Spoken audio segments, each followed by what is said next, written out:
नमस्कार मित्रों, मैं हूं आपका होस्ट और दोस्त आनंद गोपाल सिंह। आज के इस मोटिवेशनल सेशन में बात करूंगा एक बहुत ही महत्वपूर्ण टॉपिक पे। इस टॉपिक का नाम है अगर मैं ना होता तो क्या होता। एक बार की बात है, एक स्टोरी से मैं आपको अपनी बात समझाने की कोशिश करूंगा। एक बार की बात है, अशोक वाटिका में जिस समय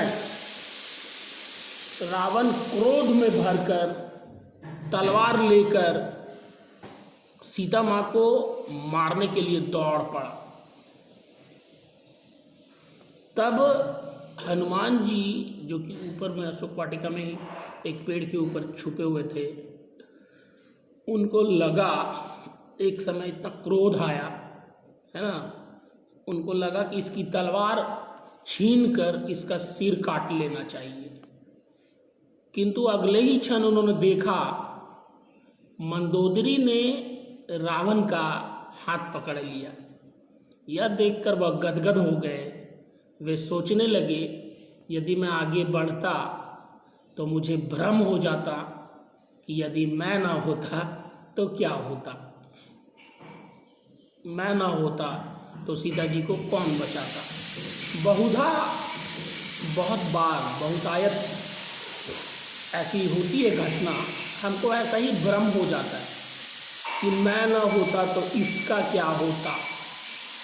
परंतु ये क्या हुआ, सीता जी को बचाने का कार्य प्रभु ने रावण की पत्नी को ही सौंप दिया। तब हनुमान जी समझ गए कि प्रभु जिससे जो कार्य लेना चाहते हैं वह उसी से लेते हैं।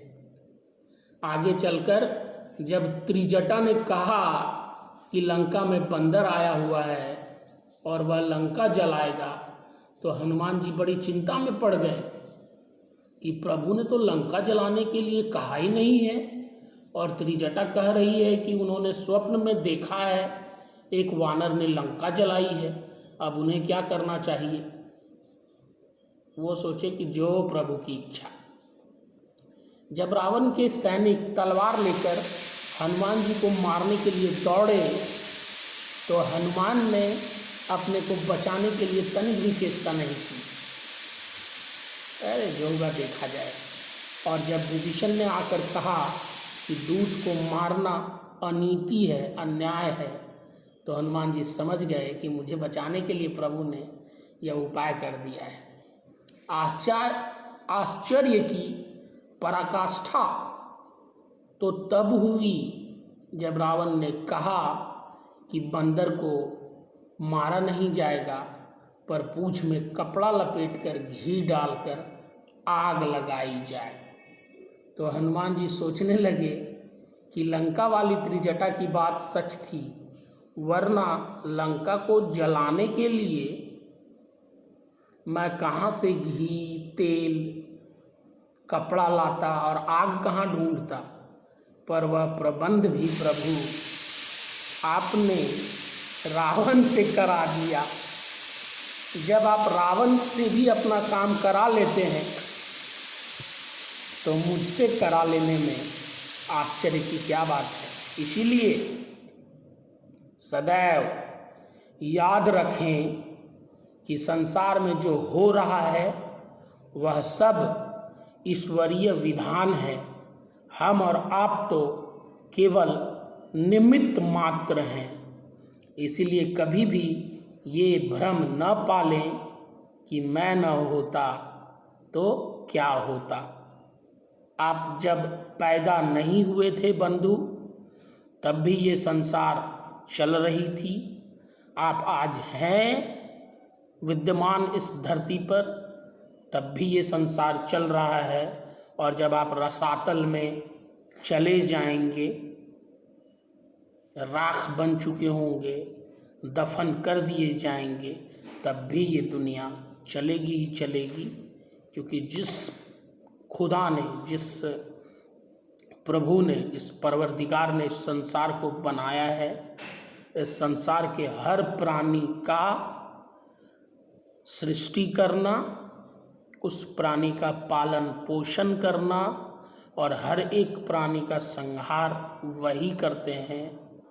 तो अपने मन में कभी अहंकार ना पालें कि मैं हूँ तभी ये बंदा जीवित है, मैं हूँ तभी ये है, अगर मैं नहीं होता तो ये एकदम बर्बाद हो गया होता। मैंने इसके लिए ये किया, मैंने उसके लिए वो किया, मैंने उसके लिए वो किया। अपना किया गया जो भी मदद आपने किसी को किया है उसका ढिंढोरा कभी न पीटें, क्योंकि आपकी भी सांसें उस परवरदिगार की मर्जी से चल रही हैं। आप खुद में जीरो हो, जीरो, कंप्लीट जीरो। आप क्या, आपकी औकात कहाँ है कि आप किसी को मदद करो या आप किसी को परेशान करो या आप किसी को डुबाओ? उतनी औकात आपको कहाँ है? सांस भी ले रहे हो वो भी उसकी मर्जी से ले रहे हो। अभी आसपास का केवल 100 मीटर का ऑक्सीजन ब्लॉक कर दिया जाए, आप खुद फड़फड़ा के मर जाएंगे वहीं। तो प्रकृति ने आपको जो साधन दिए हैं, संसाधन दिए हैं, उनका उपयोग करिए और उनका हमेशा धन्यवाद करिए और झुकिए उनके चरणों में, इबादत करिए। अपने अंदर यह अहंकार कभी मत पालिए कि मैं हूँ, अन्यथा रावण का हाल आपने देखा होगा। एको अहम द्वितीयो नास्तु ना भूतो ना भविष्यतु जो बोलता था, दिग्पाल कांपते थे जिसके नाम से। हर दशों दिशाएं, नक्षत्र, काल जिसके नाम से कांपते थे। कुबेर का भंडार जिसके लिए खुला हुआ था, पुष्पक विमान पे जो चलता था, मनचाही मृत्यु ना चाहे कभी न मरे, अमृत में नाभि में अमृत का कुंड, इतना वैभव, धन, संपत्ति, ताकत, सर्वशक्तिमान, कैलाश पर्वत को उठा सकने की शक्ति, फिर भी उसको भी प्रभु ने नाश कर दिया। हम और आप किस खेत की मूली हैं ये जरूर समझिएगा। किसी भी गरीब को उस हद तक कभी मत सताइएगा कि वो मजबूर हो जाए अपने भगवान, अपने ईश्वर, अपने अल्लाह के पास जाकर रोने पर कि प्रभु मैं तो बदला नहीं ले सकता, मैं तो अपने अपमान का पूरा उत्तर नहीं दे सकता, थोड़ा आप देखिएगा ज़रूर। और जिस दिन उस गरीब असहाय बंदे ने ऐसा कह दिया ना अपनी प्रार्थना में, तब फिर वो परवरदिगार उतरेगा और आपकी सारी हेकड़ी ऐसी घुसा देगा कि फिर पता नहीं चलेगा। आप ये तो आप सबको पता है कि उससे बड़ा कोई नहीं इस पूरे संसार में। और ये पृथ्वी इतना छोटा सा मटर के दाने के बराबर है उस परमपिता परमेश्वर के सामने। उन्होंने ही बनाया एक एक प्लैनेट, और उस प्लैनेट के एक कॉन्टिनेंट का, एक देश का, एक राज्य का, एक जिला का, एक शहर का, एक छोटा सा कस्बा का, एक छोटा सा घर में भी ऐसे 2 फुट की ज़मीन पे खड़े हो के आप अपने आप को इतना सर्वशक्तिमान समझते हैं, तो अंदाज़ा ज़रूर लगाइएगा बंधु कि वो कितना शक्तिशाली है। डरिए उस ऊपर वाले से, अच्छे कर्म करते रहिए। आपके हाथ मदद के लिए उठना चाहिए, किसी का पैर पीछे खींचने के लिए नहीं। बहुत बहुत धन्यवाद, बने रहिए हमारे साथ। मिलेंगे किसी दूसरे माइंड ब्लोइंग टॉपिक के साथ। आपको अगर वीडियो अच्छा लगता है, चैनल को सब्सक्राइब करना ना भूलें, मेरे वीडियोस को शेयर करना ना भूलें। बहुत बहुत धन्यवाद। Love you all.